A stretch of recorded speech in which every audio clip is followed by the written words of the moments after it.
Hello दोस्तों, और स्वागत है आपका आज की द हिंदू एनालिसिस वीडियो में, हमारे वीडियो रैपिड राउंडअप में, जिसमें कि हम आज की सारी न्यूज़ को सिर्फ प्रीलिम्स और एमसीक्यू के पॉइंट ऑफ व्यू से एनालाइज करेंगे और सिर्फ उन्हीं न्यूज़ पर फोकस करेंगे जिनसे कि मल्टीपल चॉइस क्वेश्चंस बन सकते हैं, जो कि आपके प्रीलिम्स एंड अदर एग्जाम्स में आ सकते हैं। तो और ज़्यादा टाइम वेस्ट न करते हुए चलिए चलते हैं हमारी पहली न्यूज़ पर। हमारी पहली न्यूज़ आज की है कि rating agency Moody's has downgraded India's rating. Now Moody's has downgraded India's rating for the first time in almost 2 decades. 20 सालों में पहली बार मूडीज़ ने इंडिया की रेटिंग को डाउनग्रेड किया है। तो पहले देख लेते हैं कि न्यूज़ क्या है। न्यूज़ ये है कि मूडीज़ ने इंडिया की फॉरेन करेंसी और local currency long term issuer rating को BAA3 से BAA2 पर डाउनग्रेड कर दिया है। और अपनी रिपोर्ट में उन्होंने कहा है, स्पेसिफिकली मेंशन किया है कि वो ये डाउनग्रेड कोरोना या कोविड-19 से रिलेटेड इश्यूज़ के कारण नहीं कर रहे हैं, बल्कि उनका कहना है कि this downgrade reflects a deeper problem in the economy and financial systems. यानी उन्होंने बहुत ही एक कड़ी चेतावनी दी है भारत के नीति निर्धारकों को, हमारी गवर्नमेंट एंड गवर्निंग एजेंसीज़ को, कि हमारी इकोनॉमी के साथ there are some serious problems which need to be rectified very quickly, which need to be identified first and then rectified. ये मूडीज़ की लोवेस्ट ग्रेडिंग है, यानी कि इससे कम अगर ग्रेडिंग दे दी जाए तो वो इसको कहते हैं कि नॉन इन्वेस्टमेंट ग्रेड या जंक ग्रेड में आ जाएगा। यानी इससे कम मार्क्स आपको एग्ज़ाम में नहीं मिल सकते, आप जस्ट पास हो रहे हैं, इसके नीचे आप फेल हो जाएंगे। और उन्होंने ये भी बताया है कि हमारी GDP it is expected to contract by 4%, which is also conversant with the expectations of our own statistical agencies, जिन्होंने 2 दिन पहले अपने प्रिलिमिनरी एस्टिमेट्स निकाले हैं सेंट्रल स्टैटिस्टिक्स ऑफिस ने। तो उन्होंने भी एक्सपेक्ट किया है कि हमारी इकोनॉमी 3.1 to 3.5% के आसपास कॉन्ट्रैक्ट करेगी। तो आप देख सकते हैं कि there is a lot to unpack in this news. बहुत सारे टर्म्स ऐसे हैं जिनसे रिलेटेड MCQs बन सकते हैं और जिनकी मीनिंग्स आपको एकदम क्लियर कट पता होनी चाहिए। सबसे पहली बात, मूडीज़ क्या है? Moody's is an international rating agency, जो कि एक प्राइवेट एजेंसी है। It is not owned by the united nations, world bank या IMF। आपको क्वेश्चन आ सकता है कि which agency has downgraded India's credit rating, और उसमें ऑप्शंस में IMF, वर्ल्ड बैंक और इस तरह की चीज़ें रहेंगी, बट आपको क्लिक करना है, आपको टिक करना है मूडीज़ के ऊपर। तो और रेटिंग एजेंसी क्या होती है? वो क्रेडिट रेटिंग एजेंसी या एजेंसीज़ होती हैं जो बताती हैं कि कोई भी इन्वेस्टमेंट ऑप्शन इन्वेस्ट करने के लिए कितना लायक है, कितना नहीं है। आप भी अगर किसी स्टॉक मार्केट में, आप सिक्योरिटीज़ एक्सचेंज में किसी सिक्योरिटी पे अगर आप इन्वेस्ट करेंगे तो कई क्रेडिट रेटिंग्स ने उनको रेटिंग दी होगी कि ये कितना सेफ़ है, कितना नहीं है। वैसे ही अलग अलग देशों की अर्थव्यवस्थाओं को, उनकी इकोनॉमीज़ को भी इंटरनेशनल रेटिंग एजेंसीज़ रेटिंग देती हैं कि अगर इनको आपने लोन दिया तो ये लोन चुका पाने में कितने समर्थ होंगे, जिसे कि क्रेडिट रेटिंग कहते हैं। तो उसके हिसाब से जो उस देश को लोन देता है वो अपना इंटरेस्ट तय करता है। यानी अगर आप बहुत ही सेफ़ इकोनॉमी है, अगर आपको लोन दिया जाए तो आप बहुत आसानी से उसे वापस चुका देंगे, यानी आपकी क्रेडिट रेटिंग बहुत ही हाई है, तो आपको बहुत कम इंटरेस्ट रेट पे इंटरेस्ट मिलेगा, लोन मिलेगा। पर अगर आपकी क्रेडिट रेटिंग बहुत कम है और ऐसा मतलब शक है कि आप कितना चुका पाएंगे, नहीं चुका पाएंगे, तो रिस्क लेके कोई अगर आपको लोन दे रहा है तो वो आपसे ज़्यादा इंटरेस्ट चार्ज करेगा। ये पूरा कॉन्सेप्ट है क्रेडिट रेटिंग एजेंसीज़ का। तो ये पहला पॉइंट हमने देखा अबाउट क्रेडिट रेटिंग। फिर इस न्यूज़ का जो पहला पॉइंट है कि फॉरेन करेंसी और local currency long term issuer rating, ये क्या है? ये सुनने में बहुत ही हाई फंडा लगता है, बट उतनी कोई बहुत बड़ी बात नहीं है। तो देखिए, फॉरेन करेंसी इशूअर रेटिंग और लोकल करेंसी इशूअर रेटिंग, ये दोनों अलग अलग तरीके से, अलग अलग मॉडल्स से इनका रेटिंग कैलकुलेट किया जाता है। तो फॉरेन करेंसी यानी कि अगर कोई इंडिया को डॉलर में लोन दे और एक्सपेक्ट करे कि इंडिया डॉलर में चुकाए, या किसी भी करेंसी में लोन दे और एक्सपेक्ट करे कि इंडिया रुपीज़, जो कि हमारी करेंसी है, उसको छोड़ के किसी भी और करेंसी में चुकाए, तो वो फॉरेन करेंसी इशूअर रेटिंग है कि हम फॉरेन करेंसी में लोन चुकाने के कितने समर्थ हैं। और लोकल करेंसी इशूअर रेटिंग जो है वो कि हमारी लोकल करेंसी यानी रुपया, हम रुपए में लोन चुकाने में कितने समर्थ हैं, उसकी रेटिंग अलग है। तो बेसिकली हमारी दोनों रेटिंग्स को कम किया गया है। तो यानी ये सिचुएशन हमारी फॉरेन एक्सचेंज के साथ नहीं है, हमारे फॉरेन एक्सचेंज रिजर्व्स कोई अलग से अफेक्ट हो रहे हैं ऐसा नहीं है, हमारी इकोनॉमी एज अ होल में ही कुछ प्रॉब्लम्स हैं, जिसकी वजह से कहा जा रहा है कि मूडीज़ ने दुनिया को चेताया है एक तरह से कि अगर आप इंडिया में अभी भी इन्वेस्ट कर रहे हैं, लॉन्ग टर्म आप क्रेडिट इंडिया को इशू कर रहे हैं, तो थोड़ा समझ जाइए, क्योंकि आगे के आसार कुछ ठीक नहीं हैं अकॉर्डिंग टू मूडीज़ एनालिसिस। तो ये है बुरा न्यूज़। और जो पॉइंट्स MCQ के हिसाब से आपको पूरा कॉन्सेप्ट क्लियर होना चाहिए वो आप स्लाइड पे देख सकते हैं, हमने मेंशन कर दिया है। तो मूडीज़ एक रेटिंग एजेंसी है। रेटिंग एजेंसीज़ क्या होती हैं थोड़ा सा इन पे आप रीडअप कर लीजिएगा। एंड करेंसी इशूअर रेटिंग्स तो मैंने आपको बता ही दिया। और नॉन इन्वेस्टमेंट ग्रेड या जंक ग्रेड क्या होता है, तो जो इंडिया को Baa3 की रेटिंग दी गई है, इसके नीचे अगर रेटिंग किसी की डाउनग्रेड करें तो उसको जंक ग्रेड बोलते हैं, कि इनको अगर आपने अभी भी लोन दिया तो आप भूल ही जाइए, मान के चलिए कि आपको वापस नहीं मिलेगा। तो this is the lowest possible grade. तो इन नॉन इन्वेस्टमेंट ग्रेड या जंक ग्रेड, ये टर्म कहाँ पर न्यूज़ में आया, इसकी मीनिंग क्या है, कौन देता है, इससे रिलेटेड बहुत सारे MCQs बन सकते हैं। तो ये सारे जो कीवर्ड्स मैंने यहाँ मेंशन किए हैं वो आपको क्लियर होने चाहिए। ठीक है, moving on to the next news. हमारी नेक्स्ट न्यूज़ जो आजकल बहुत ज़्यादा न्यूज़ चैनल्स पर छाई हुई है हर जगह, कि there were clashes outside White House and a lot of US cities are under curfew. यहाँ तक कि President Donald Trump had to spend nearly an hour in a bunker. तो वाइट हाउस के बाहर बहुत सारे प्रोटेस्ट हो रहे थे, प्रोटेस्टर्स इतने वायलेंट हो गए, तो एक समय ऐसा भी आया कि अमेरिकी राष्ट्रपति डोनाल्ड ट्रंप को एक सुरक्षित बंकर में जाके छुपना पड़ा, क्योंकि ऐसी संभावनाएं व्यक्त की गई उनकी सुरक्षा टीम के द्वारा कि कहीं प्रोटेस्टर्स वाइट हाउस के अंदर ना घुस आएँ, कहीं राष्ट्रपति की जान और सुरक्षा को कोई खतरा ना हो। तो आप समझ सकते हैं कि ये मामला कितना सीरियस है। तो पहले देखना चाहिए कि ये पूरा माजरा क्या है। तो इस न्यूज़ में जो दिया है तो बता रहे हैं कि protests are on after death of African American person George Floyd as a result of police brutality. There was a viral video which showed him saying I can't breathe. ये बहुत बड़ा एक फेमस उनकी लाइन हो चुकी है, I can't breathe. And there have been America wide protest which have usually largely unorganized. तो इसकी मीनिंग क्या है? इसकी मीनिंग ये है कि अफ्रीकन अमेरिकन पर्सन, जो अश्वेत लोग हैं, जो ब्लैक लोग हैं, उनके लिए पॉलिटिकली करेक्ट टर्म जो यूज़ किया जाता है वो अफ्रीकन अमेरिकन है। आप न्यूज़ में बहुत देखेंगे, और हमारे कई साथी होंगे इंडिया में जिन्हें समझ में ना आता हो कि अफ्रीकन अमेरिकन किसी को क्यों बोला जा रहा है। पहले सिंपली वाइट और ब्लैक ऐसे आप बोल देते थे, तो वो पॉलिटिकली इनकरेक्ट माना जाता है, किसी को सीधा सीधा आप उसके स्किन कलर से एड्रेस करें, तो इसलिए कहा जाता है कि दे आर अफ्रीकन अमेरिकन, क्योंकि इट इज़ बट ऑब्वियस कि उनके पुरखे अफ्रीका से अमेरिका लाए गए थे, तो वो उन्हीं के वंशज हैं, इसलिए उन्हें अफ्रीकन अमेरिकन कहा जाता है। अमेरिका में, अमेरिकी समाज में, और ख़ासकर अमेरिका की पुलिस फोर्स में रेशियल टेंशन्स का एक बड़ा पुराना इतिहास रहा है, जिसको लेकर कि हमेशा बीच बीच में कोई ना कोई घटना हो जाती है। और ये जो एक तरह का नस्ल भेद जिसे हिंदी में कहते हैं, तो रेसिज्म अमेरिकन पुलिस फोर्सेस में प्रिवेलेंट है, वो बार बार खुल के सामने आ जाता है। वैसी ये घटना अभी हाल ही में हुई, जब जॉर्ज फ्लॉयड नाम के एक अश्वेत व्यक्ति को पुलिस गिरफ्तार कर रही थी, और उनकी गर्दन पे एक पुलिस वाले ने अपना घुटना रखा हुआ था और उनकी गर्दन को सड़क पे दबाया हुआ था, जिस पर कि जॉर्ज फ्लॉयड बार बार कह रहे थे कि मैं सांस नहीं ले पा रहा हूं, पर पुलिस वाले ने अपना पैर नहीं हटाया। 8 मिनट तक उसने उनकी गर्दन को दबाए रखा, जिससे कि उनकी मौके पर ही मौत हो गई। इस घटना को आसपास खड़े लोगों ने मोबाइल पे रिकॉर्ड भी किया। आप सोच सकते हैं कि पुलिस वालों को पता था कि रिकॉर्ड किया जा रहा है, तब भी उन्हें नहीं लगा कि हमें शायद ये काम नहीं करना चाहिए या इससे हम पर कोई असर पड़ सकता है। तो बहुत ही ऑडेशियसली उन्होंने, बहुत जानबूझकर और एकदम एक तरह से खम ठोकते हुए, पूरी व्यवस्था को धता बताते हुए, हर तरह की मानवीयता को ठेंगा दिखाते हुए उन्होंने ये काम किया। वो वीडियो लेकिन काफ़ी वायरल हो गया, जिसमें जॉर्ज फ्लॉयड बार बार कह रहे हैं कि आई कांट ब्रीथ, और इसकी वजह से, जैसा कि एक्सपेक्टेड था, पूरी अमेरिका में कई लोग उठ खड़े हुए हैं।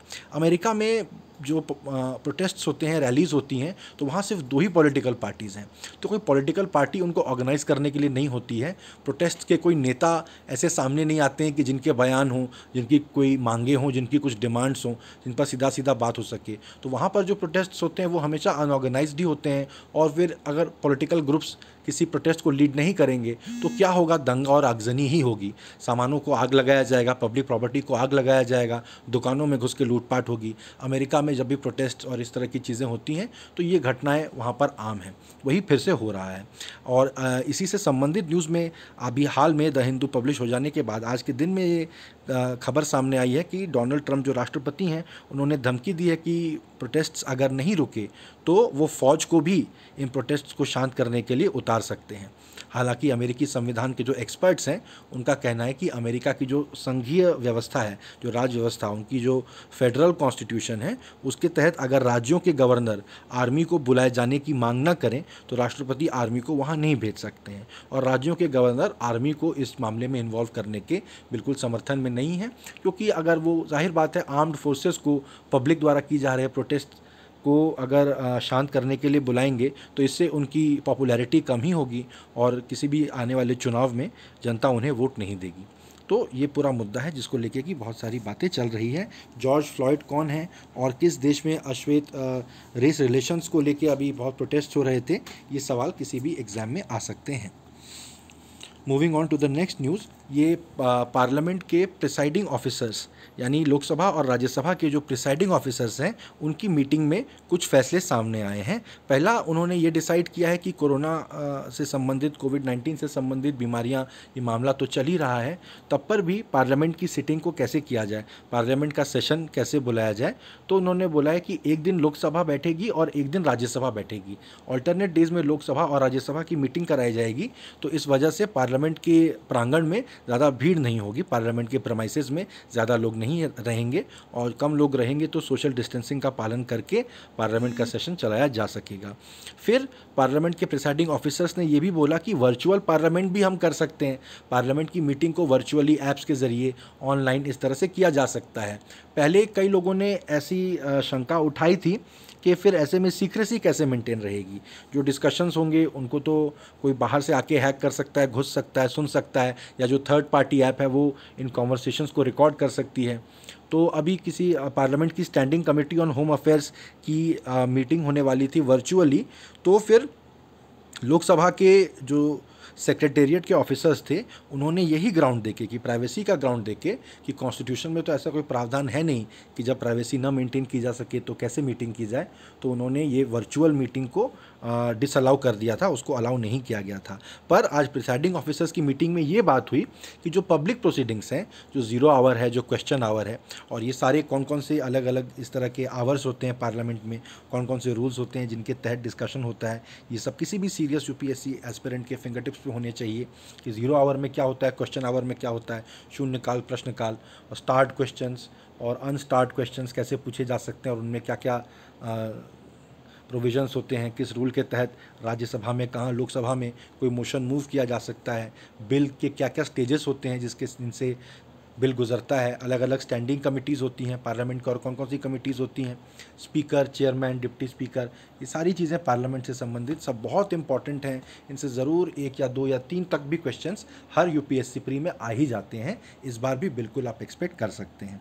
तो उन्होंने कहा कि जो पब्लिक प्रोसीडिंग्स थी जिनका लाइव टेलीकास्ट भी होता था, न्यूज़ में लोगों की स्पीचेस दिखाई जाती थी, तो उनमें भाई भला क्या सीक्रेसी मेंटेन करनी, उनको तो आप बिल्कुल वर्चुअल पार्लियामेंट के तहत कंडक्ट कर सकते हैं। तो हमारी संवैधानिक संस्थाओं के सामने बेसिकली ये अभी चैलेंज है कि हमें अपने संविधान को बरकरार भी रखना है, पार्लियामेंट का सेशन बराबर बुलाते रहना है, और कोरोना से संबंधित, कोविड-19 से संबंधित जो भी प्रिकॉशंस हमें लेने हैं वो प्रिकॉशंस लेते हुए ही हमें हमारे संविधान को, हमारी राज्य व्यवस्था को आगे बढ़ाना है। तो ये कैसे होगा, ये प्रिसाइडिंग ऑफिसर्स के सामने चैलेंज है, वो इस पर ध्यान दे रहे हैं। और इसी दौरान में, इसी सब के बीच इलेक्शन कमीशन ने राज्यसभा के चुनाव को 19 जून के लिए शेड्यूल कर दिया है। पहले ये चुनाव मार्च में होने थे, लेकिन the polling was earlier scheduled for March 26, तो 26 मार्च को ये चुनाव होने वाले थे, लेकिन 23 मार्च से ही देश भर में लॉकडाउन लगा दिया गया था। तो इलेक्शन कमीशन ने, चुनाव आयोग ने ये चुनाव पोस्टपोन कर दिए थे, क्योंकि अब उनका कहना है कि परिस्थितियां माकूल हो चुकी हैं और 19 जून को राज्यसभा के लिए चुनाव होंगे। अब जो पॉइंट्स टू बी नोटेड यहाँ पर हैं, जो कि आपको पता होने चाहिए, विच आर MCQ वर्दी पॉइंट्स, जो कि मैंने यहाँ स्लाइड में मेंशन कर दी हैं, वो है कि presiding officers, who are the presiding officers of the different houses of the parliament, Lok Sabha and Rajya Sabha, वो आपको पता होना चाहिए। और दूसरा, राज्यसभा के इलेक्शंस, राज्यसभा के इलेक्शंस कैसे होते हैं, ये थोड़ा कॉम्प्लिकेटेड, पेचीदा ये मामला है, इसमें कैसे कैसे फॉर्मूले होते हैं, कौन वोट कर सकता है, कौन वोट नहीं कर सकता है, कौन इस इलेक्शन को कंडक्ट करता है। तो और राज्यसभा के लोग किन इलेक्शंस में वोट करते हैं, किन इलेक्शंस में वोट नहीं करते हैं, ये आपको बिल्कुल क्लैरिटी होनी चाहिए। इसमें वर्ड्स को घुमा घुमा के बहुत कंफ्यूज करने वाले एमसीक्यूज़ अक्सर आ जाया करते हैं। तो बहुत ही ईजी पॉइंट्स, ये बहुत ही ईजी है, मामला तो स्ट्रेट फॉरवर्ड है, प्रोसेस थोड़ा कॉम्प्लिकेटेड भी हो, बट थोड़ा सा कंफ्यूज करने वाले क्वेश्चन सेट करके आपसे आपके 2 मार्क्स को ही छीन के ले जा सकता है। तो इसलिए आप बहुत क्लैरिटी रखिए कि राज्यसभा की पोल्स किस तरह से कंडक्ट किए जाते हैं। ठीक है, तो moving on to the next news. अभी minimum support price for pulses and oil seeds, उनको बहुत शार्पली हाइक किया गया है। तो खरीफ क्रॉप्स, अभी cabinet committee of economic affairs, पहला सवाल तो यही उठता है कि ये क्या होती है, ये कैसी कैबिनेट कमेटी है, कैबिनेट कमिटीज़ क्या होती हैं, और CCEA cabinet committee of economic affairs के मेंबर कौन कौन होते हैं, कौन कौन सी मिनिस्ट्री के मिनिस्टर्स इसके मेंबर होते हैं। ये पॉइंट आप पता करके रखिए और कमेंट सेक्शन में हमें बताइए। तो CCEA की मीटिंग में ये डिसाइड हुआ है कि खरीफ क्रॉप्स की जो मिनिमम सपोर्ट प्राइस है उसको हाइक किया जाएगा अलग अलग परसेंटेज से, जो कि न्यूज़ में मेंशन्ड है। ये खैर किसी एग्ज़ाम में आने से रहा कि कितने परसेंट से किस फसल की प्राइस को हाइक किया गया था, तो वो आप, अगर आपको इंटरेस्ट है तो आप इस न्यूज़ कटआउट में देख सकते हैं। लेकिन मामला ये है कि खरीफ की जो MSP है खरीफ क्रॉप्स की, रबी और खरीफ क्रॉप्स 2 क्रॉप्स होती हैं इंडिया में, तीसरी एक जायद क्रॉप्स भी होती हैं।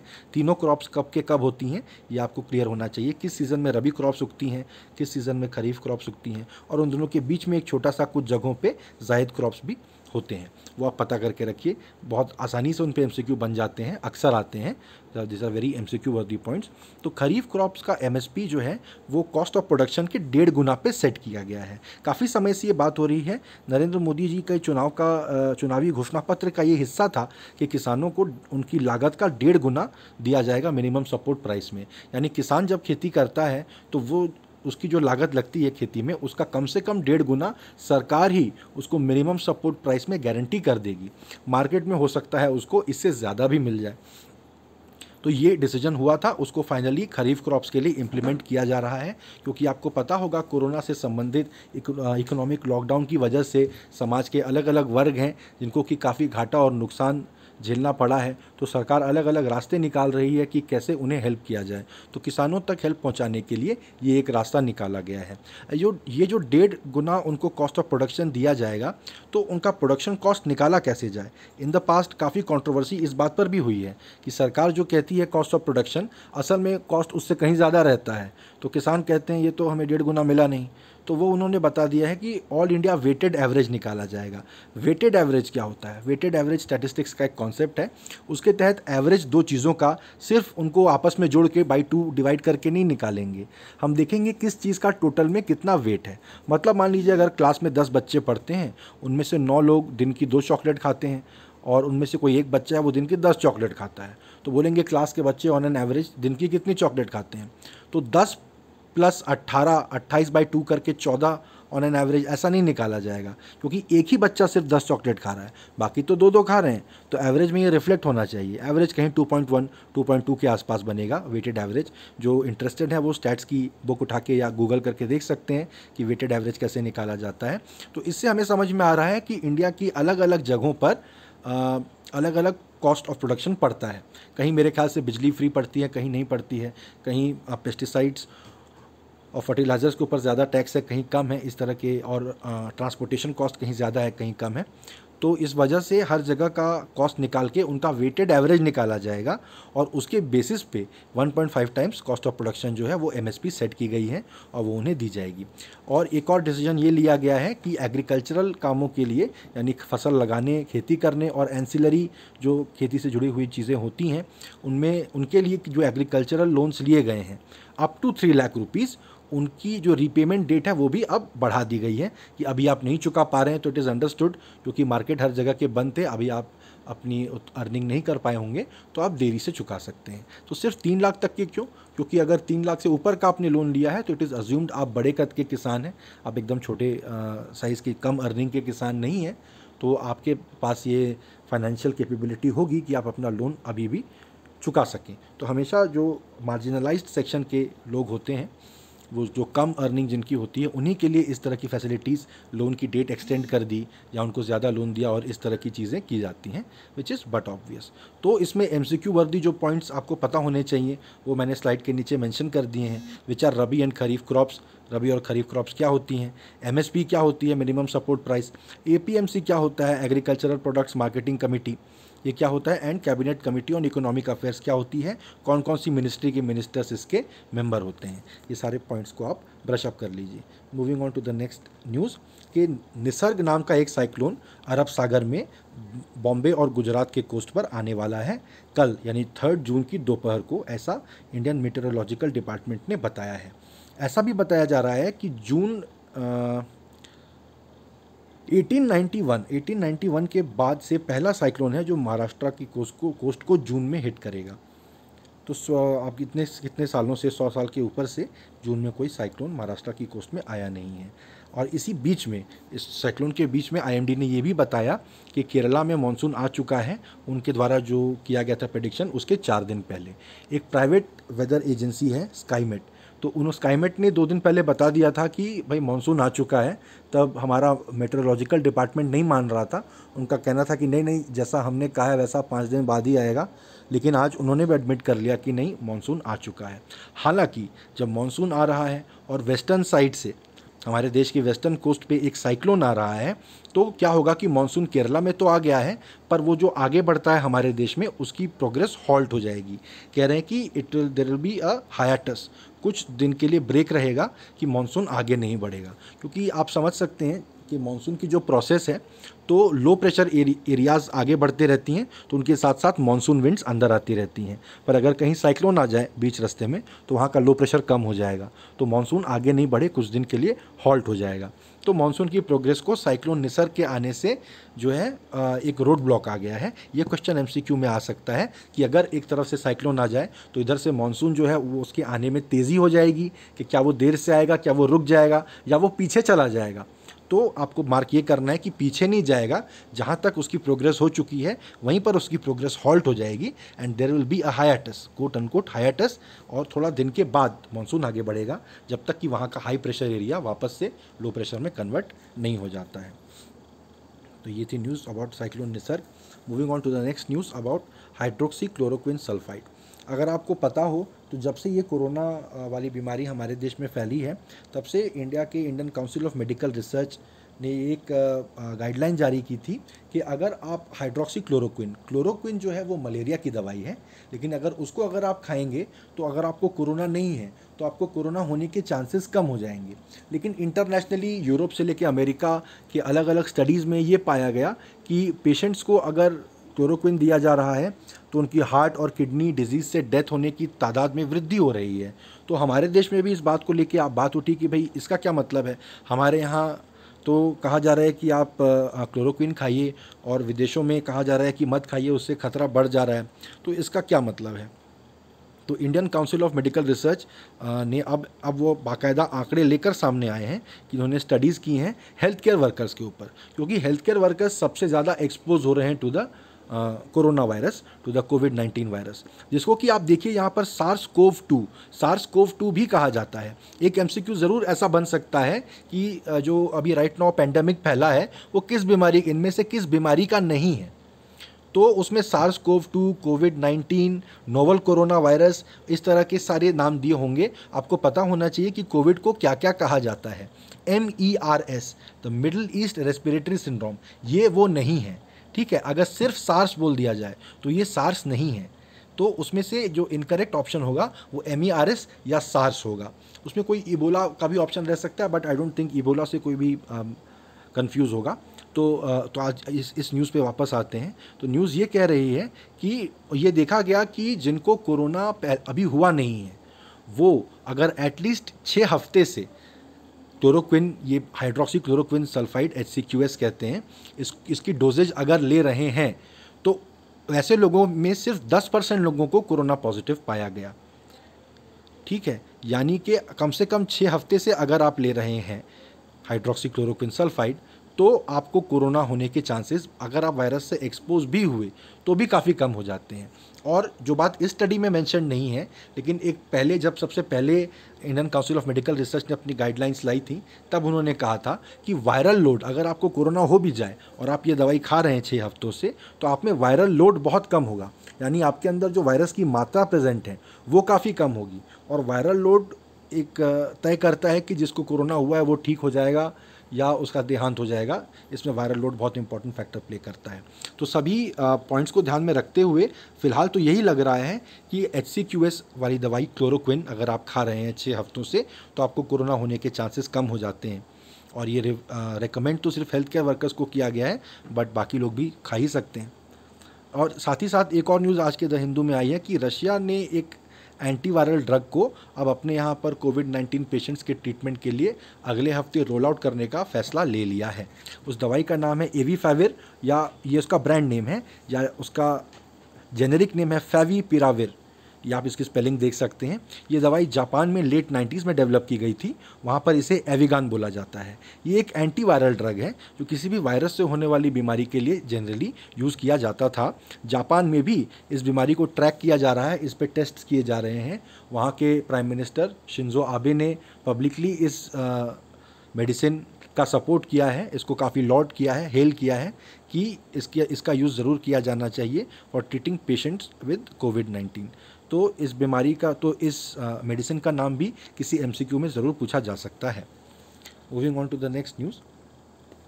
और रोज़ की तरह आज भी जो छोटे छोटे MCQ वर्दी न्यूज़ हैं, जो कि अक्सर मिस हो जाते हैं, ओमिट हो जाते हैं, पर ज़रूर जिनसे MCQ बन सकते हैं, UPSC में नहीं तो दूसरे एग्जाम्स में तो श्योर शॉट इनमें से एक क्वेश्चन आ ही जाएगा। उनको टिडबिट्स टाइटल के तहत मैं रोज़ आप लोगों के लिए कलेक्ट करके लेके आता हूँ। तो वैसे ही कुछ न्यूज़ आज भी मैं आपके लिए लेके आया हूँ। पहली है INS Jalashwa. INS Jalashwa, INS का मतलब होता है इंडियन नेवल सर्विस। पहले ब्रिटिश टाइम में जो हमारी नेवी थी, उसके सारे जहाज़ों के नाम HMS होते थे, हर मैजेस्टीज़ सर्विस या हिज मैजेस्टीज़ सर्विस। तो वैसे ही अब चूँकि देश आज़ाद हो चुका है, तो इंडियन नेवल सर्विस INS हर नेवी के पोर्ट के वाहन के नाम के आगे लगा रहता है। तो उसमें से एक है INS जलाश्व। जल अश्व यानी पानी का घोड़ा, शायद ऐसा सोच के ही उसका नाम रखा गया है। तो INS जलाश्व कोलंबो से निकल रहा है 685 फंसे हुए भारतीयों को वहाँ से बचाकर, जो कि कोरोना की वजह से वहाँ फंस गए थे, जिनके काम धंधे बंद हो गए। पर चूंकि देशों के बीच में अंतर्राष्ट्रीय ट्रैवलिंग बंद है, तो वो भारत भी नहीं आ पाए। तो हमारे देश का युद्धपोत उन्हें लेकर आ रहा है, और ये यहाँ आने के बाद वापस से फिर मालदीव्स जाएगा। माले मालदीव्स की राजधानी है। माले और मालदीव्स में बहुत सी घटनाएं अंतर्राष्ट्रीय इंपॉर्टेंस की रिसेंटली हुई हैं। तो क्वेश्चन घूमते फिरते आ सकता है किसी भी फॉर्मेट में कि मैच द फॉलोइंग में आ सकता है। माले मालदीव्स की राजधानी है, ये आपको पता होना चाहिए। वहाँ से भी 700 इंडियंस को लेके INS जलाश्व आएगा। This is phase 2 of operation समुद्र सेतु। समुद्र सेतु नेवी का ऑपरेशन है, जिसके तहत नेवल हमारी जो व्हीकल्स हैं, नेवल वेसल्स हैं, वो दूसरे दूसरे देशों से लोगों को लेकर के आ रही है। तो आप इसमें समझ सकते हैं MCQ क्या बनेगा कि समुद्र सेतु ये क्या है, या हमारी नेवी ने जो रेस्क्यू ऑपरेशन चलाया दूसरे देशों में, उसका नाम क्या था, उसका नाम समुद्र सेतु था, या INS जलाश्व, या कौन सा वो नेवी का वेसल था जिसने कि श्रीलंका से और मालदीव से इंडियंस को रेस्क्यू करके लाया। तो उसमें आप INS जलाश्व का नाम देंगे। अगली एक छोटी सी न्यूज़ है कि जो गवर्नमेंट ऑफ इंडिया ने ये तय किया है कि स्ट्रीट वेंडर्स को बिना कोलैटरल दिए क्रेडिट मिलेगा। अभी सरकार ने जो एक बहुत बड़ा MSMEs, फार्मर्स और वर्कर्स के लिए रिलीफ पैकेज 20,000 करोड़ का रिलीफ पैकेज जो जारी किया है, तो उसमें इनको बहुत सारे लोन्स दिए जाएंगे ताकि वो बिज़नेस में जो लॉस हुआ है पिछले दिनों में और आने वाले दिनों में होने वाला है, क्योंकि इकोनॉमी तो धीरे धीरे ही खुलेगी, तो उसके लिए इनको जो रिलीफ पैकेज दिया गया है उसके तहत इनको ईजी लोन्स दिए जाने की बात है। पर जो स्ट्रीट वेंडर्स हैं, रेडी वाले जिन्हें कहते हैं, सड़क पर सब्जियाँ या ठेले पर अपना सामान बेचते हैं, वो भला क्या कोलैटरल दे सकते हैं बैंक को, वो क्या जमा कर सकते हैं जिसके एवज़ में उन्हें लोन मिले। तो सरकार ने ये डिसीजन लिया है कि उन्हें बिना किसी कोलैटरल के लोन दिया जाएगा। तो ये MCQ में कैसे आ सकता है? ये आ सकता है कि which of the following is true about the governments relief package in light of the covid pandemic. तो उसमें ये पॉइंट कि बिना कोलैटरल के स्ट्रीट वेंडर्स को मिलेगा, तो आप इसको करेक्ट मानेंगे। या अगर बोलेगा कि MSMEs को बिना कोलैटरल के लोन दिया गया है, तो आपको पता होना चाहिए कि दैट इज़ नॉट ट्रू, सिर्फ स्ट्रीट वेंडर्स के लिए ये स्कीम लागू की गई है। अगली एक छोटी सी न्यूज़ है कि जापान की यामातो सिटी ने डिसाइड किया है कि बात करते हुए फ़ोन पे आप फ़ोन पे बात करते हुए चलना इज़ बैंड। तो आप चलते हुए फ़ोन पे बात नहीं कर सकते। जापान की यामातो सिटी में किसी एग्ज़ाम में छोटा सा ये पॉइंट पूछा जा सकता है, विद जापानीज सिटी। इस तरह के एक दो अफलातून क्वेश्चन एग्ज़ाम में यूपीएससी के प्री में भी अक्सर आ जाते हैं, घूमते फिरते, कि कोई आप सोच भी नहीं सकते कि ये क्यों पूछ दिया, पर एक दो क्वेश्चन आ जाते हैं अक्सर। तो you should make a note of this. और हांगकांग ने 30 साल बाद, 30 साल में पहली बार तियानमेन स्क्वायर पे जो घटना हुई थी उसको कमेमोरेट करते हुए, एक जो हर साल एक रैली होती थी, एक इवेंट होता था, उसको बैन कर दिया है साइटिंग कोविड। हांगकांग में चाइना से रिलेटेड जो इशू चल रहा है उसकी सारी इन्फॉर्मेशन तो आपको होगी, आई एम श्योर आप सब बिल्कुल रोज़ न्यूज़ में उसको फॉलो कर ही रहे होंगे।